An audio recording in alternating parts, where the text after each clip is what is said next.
sommes en action aujourd'hui parce que le gouvernement, par les actions ou les actes du ministre des Pensions Van Quickenborne, attaque de manière frontale les agents des services publics en modifiant sans aucune concertation le régime des pensions des fonctionnaires. Donc la technique du gouvernement, c'est qu'il y a des textes légaux qui obligent le gouvernement à négocier avec les organisations syndicales. Et la trouvaille de Van Quickenborne, ça a été de faire déposer les projets du gouvernement par le biais de propositions de loi, c'est-à-dire que ce sont des parlementaires qui déposent les textes du gouvernement. Et dans ce cas-là, il n'y a pas de négociation qui est nécessaire, qui est obligatoire.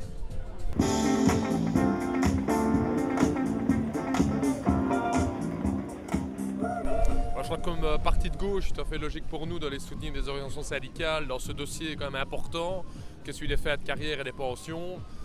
Pour nous, comme parti de gauche, on ne peut pas concevoir qu'on veut faire travailler les seniors plus longtemps, pendant 2-3 ans, alors que d'un autre côté, il y a 5 à 600 000 chômeurs qui attendent une seule chose, c'est de pouvoir travailler. Donc je pense qu'il faut arrêter un petit peu de vouloir faire payer cette crise par les travailleurs, par les pensionnés, et plutôt aller chercher l'argent où il se trouve, chez les millionnaires. Donc il est logique pour nous d'être présents ici aujourd'hui avec les organisations syndicales. Pourquoi est-ce que le gouvernement prend des mesures comme ça ?